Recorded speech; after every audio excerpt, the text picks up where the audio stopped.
হরে কৃষ্ণ। সেই পরম প্রভুর কথাই কিছু বলবার চেষ্টা করছি।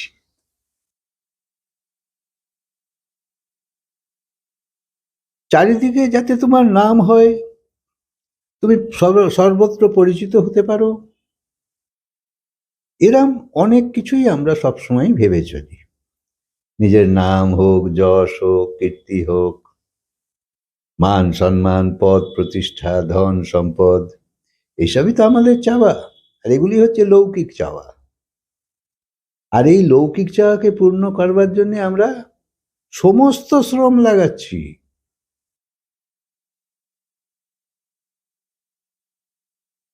কিন্তু যাই কিছুই তুমি হয়ে যাও, না তোমার জীবনের সমাধান করবে এগুলো, না শান্তি আসবে।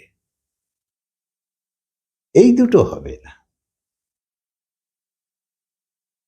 প্রসন্নতা বা আহ্লাদিত ভাব বা সন্তুষ্টতা, তৃপ্ততা, এরকম কোনোটাই এসব থেকে পাওয়া যায় না। ধরো মান সম্মান, মান থাকলে তোমাকে মানকে ধরে রাখবার জন্য খুব চেষ্টা করতে হবে, আর যার মান আছে সে অপমানিত হবেই। পদ প্রতিষ্ঠা, তুমি চিন্তিত থাকবে যাতে না নেবে যায়, বিগড়ে যায়। ধন সম্পদ, তাই নিয়েও তুমি সদা চিন্তিত থাকবে।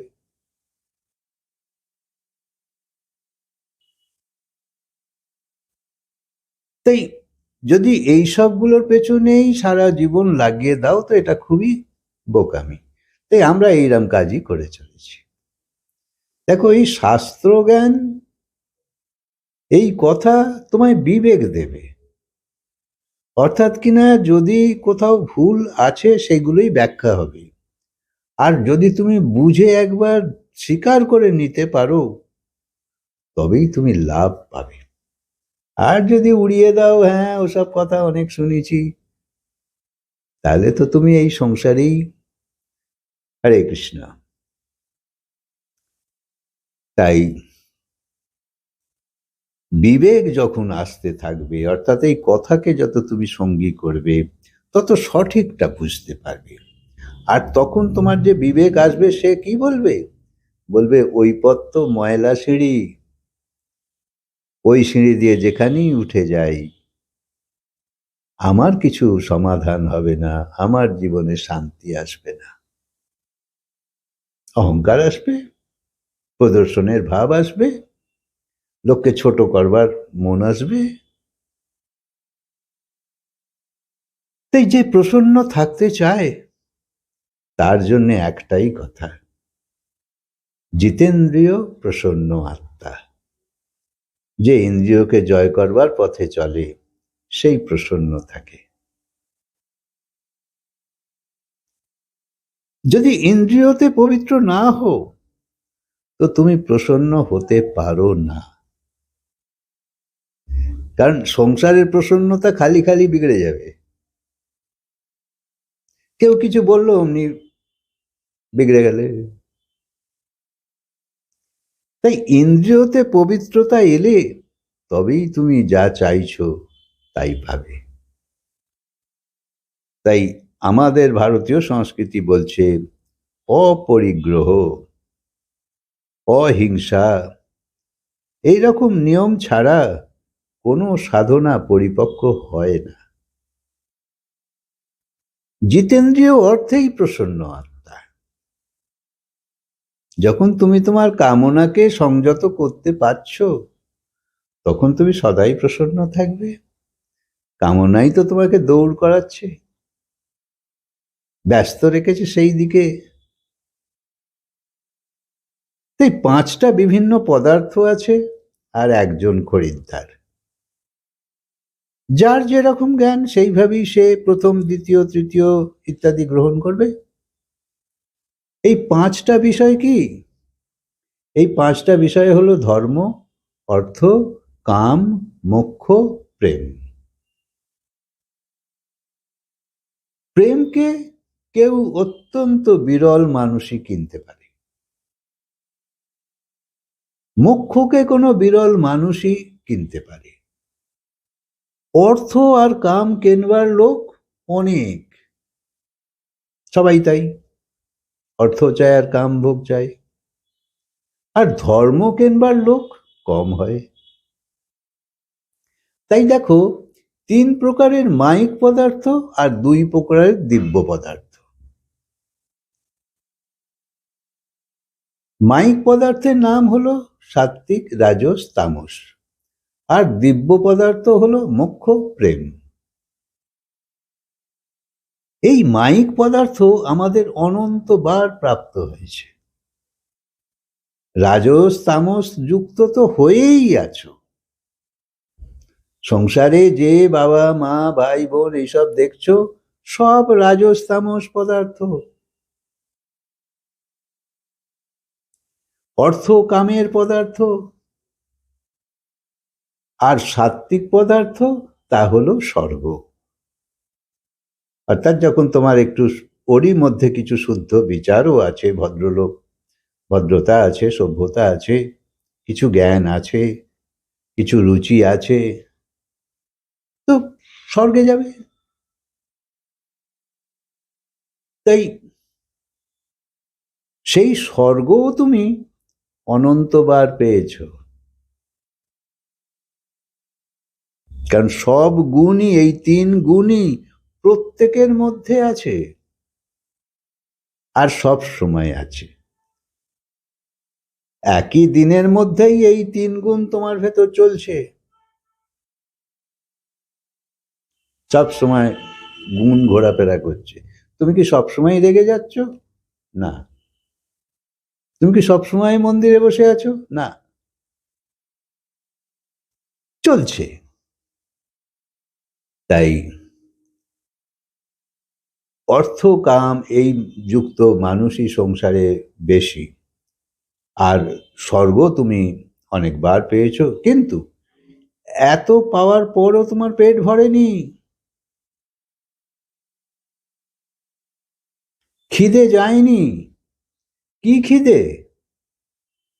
তা হলো সেই আনন্দের, সেই সুখের, সেই খিদে আজও মেটেনি। 3 গুণেরই অনন্ত পদার্থ তুমি পেয়েছ, তুমি তা ভোগও করেছ, কিন্তু আনন্দ পাওনি।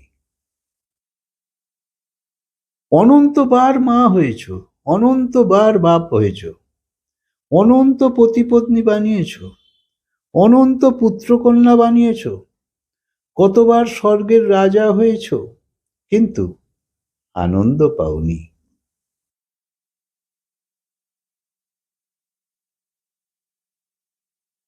স্বর্গ সম্রাট ইন্দ্র আনন্দের ভিখারি।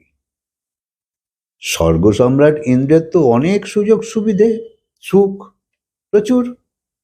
আমাদের থেকে তো হাজার হাজার হাজার হাজার গুণ বেশি তার সুখ। কিন্তু সেই ইন্দ্র, জানবে, ইন্দ্র কারুর নাম নয়। ইন্দ্র হলো মানে সেই সিংহাসনটার নাম। সেইখানে যে বসবে তাকে ইন্দ্র বলা হয়। যদি তুমি স্বর্গের সেই সিংহাসনে বসো, তুমিও ইন্দ্র হবে। তাই আনন্দ কেউই পাচ্ছে না। ইন্দ্র আনন্দের ভিখারি হয়ে আছে। কেন? সে দেখছে যে আমার ওপরে ব্রহ্মা আছে, আর ব্রহ্মার সুখ আমার থেকে আরো বেশি, আরো সুযোগ সুবিধে অনেক বেশি। তাই ইন্দ্র চাইছে ব্রহ্মার চেয়ারটা পেলে আমার ভালো হয়। অর্থাৎ কেউ সন্তুষ্ট হয় না।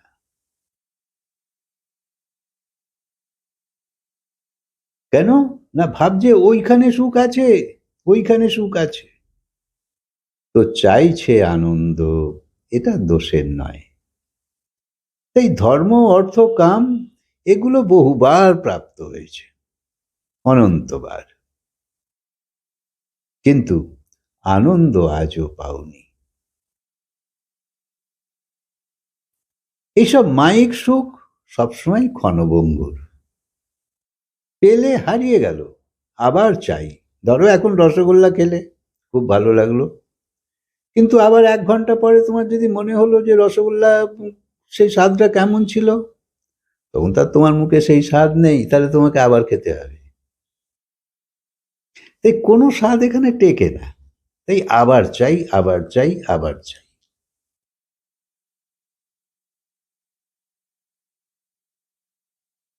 তাই নিত্য সুখ, সদা সুখ, সেইটাই চাইবার পরিকল্পনা করো।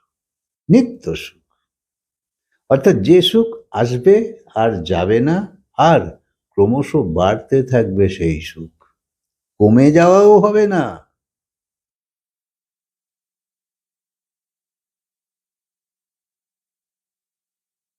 মায়ায় যত আনন্দ আছে, সাংসারিক কর্মকাণ্ডের মাধ্যমে যেসব আনন্দ পাওয়া যায়, এ সব লিমিটেড। অর্থাৎ এর থেকে বড় সুখ আছে। এগুলো যদি লিমিটেড হয়, তাহলে এর থেকে বড় সুখ আছে। তো বড় সুখকে দেখলে ছোট সুখ খতম হয়ে যায়। যেমন মনে করো, একটা গরিবের ছেলে সাইকেল পেয়েছে নতুন, খুব খুশি, খালি ঘন্টা বাজাচ্ছে, সবাইকে দেখাচ্ছে। কিন্তু কদিন পরেই দেখছে যে সাইকেলের পাশ দিয়ে দিয়ে খালি সব মোটর সাইকেল চলে যাচ্ছে, বাইক চলে যাচ্ছে। তখন ভাবছে, এই তো আমি খালি প্যাডেল করছি তবে যাচ্ছে, আর ও কিরম হুশ করে চলে যাচ্ছে। আর এই ভাবনাতে সে দুঃখী হতে শুরু করলো যে সাইকেলে সেই মজা নেই যা ওইটাতে আছে। আবার বাইকধারী ভাবছে, এ তো দু চাকার গাড়ি বহুজনেরই আছে, চার চাকার গাড়ি হলে ভালো হতো। তাই এখানে সুখ যেহেতু ওই নাম নজরে পড়ছে একটা থেকে আরেকটায়, ব্যাস তুমি ফিউজ হয়ে যাচ্ছ, সুখ হারিয়ে যাচ্ছে। তাই সংসারের সব সুখ লিমিটেড। তাই সেই সুখ পেলেই তবে তোমার পেট ভরবে, যা তুমি আসলে চাইছো। আনন্দের খিদে তবেই তোমার মিটবে। তো এরকম সুখ মোক্ষতে হয়। মোক্ষ মানে যেখানে জন্ম থেমে যাবে, আর তুমি সদাকালের জন্য আনন্দ পেয়ে যাবে, সদাকালের জন্য আনন্দ পেয়ে যাবে, সেই আনন্দ তোমার কাছে রয়ে যাবে।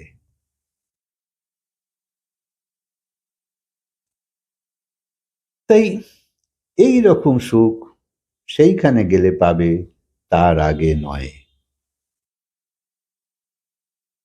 এর আগেও সব সুখ সব সুখই পেয়েছো, মোক্ষ পাইনি তো কি হয়েছে, তার আগে তো অনেক সুখ তো পেয়েছি। তাই এখন যে সুখে তুমি আছো, সেই রকম সুখও তো অনেকের নেই। তুমি হয়তো অনেক বেশি সুবিধাযুক্ত অবস্থায় আছো, সেরাম সুখও সবার হয় না। কম কম কম কম সংসারে দেখতেই পাও, কতজন কি ভীষণ সমস্যায় আছে। কেউ ফুটপাতে শুয়ে আছে, আর তুমি এসি কামরায় আরাম করছো, তো সুখ তো তোমার বেশি বটেই। তাই তোমার আছে ড্রয়িং রুম, বেডরুম, তোমার ধরো kitchen set, sofa set, TV set, হ্যাঁ কত সেটই আছে, খালি তুমি আপসেট।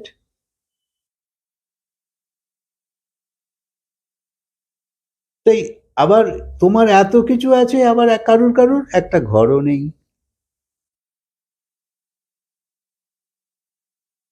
তাই ও ভাবছে যে তোমার অনেক সুখ আছে। সংসারে তাই হয়, যার অনেক টাকা আছে না, গরিব লোক ভাবে ওর আর কিসের দুঃখ, ওর কত টাকা, ওর আবার কিসের সমস্যা। কিন্তু এটা ঠিকই, যার আছে সেও সুখে নেই। তুমি আবার আরেকজনকে দেখছো, ওর সুখ আরো বেশি, এই তোমার সুখ কম হয়ে গেল, চুপসে গেলে। তাই অপরকে দেখে দেখে সবাই দুঃখী। রূপ, গুণ, জ্ঞান, ধন, প্রত্যেকটাতেই তোমার থেকে বেশি তো কারুর আছেই। তুমি যত সুন্দরী দেখতে হও, তোমার পাড়াতেই তোমার থেকে বেশি সুন্দর আছে। তোমার যত পয়সাই থাকুক, তোমার পাড়াতেই তোমার থেকে বেশি ধনী আছে।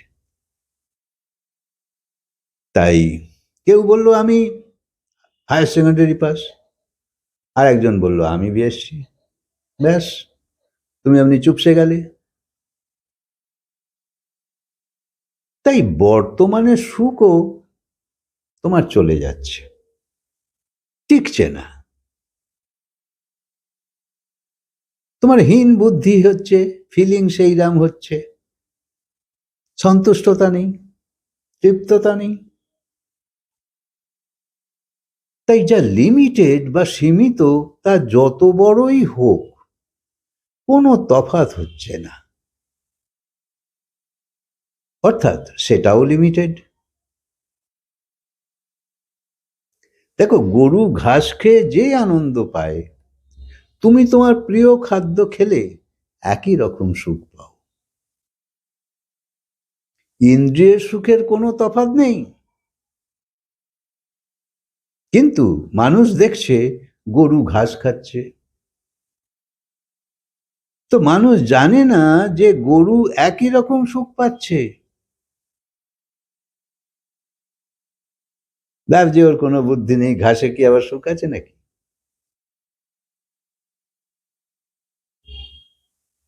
তাই জীবনে এই বিড়ম্বনা নিয়েই আমরা আছি। তাই সেই আজও সেই লিমিটেড সুখ নিয়েই আমরা কত গর্ব করছি, আর নিজেকে ভাবছি আমি কি না কি হয়ে গেছি। তাই সত্য জ্ঞানের স্মরণে এসো, তোমার চোখ খুলে যাক, দৃষ্টিবান হয়ে যাও,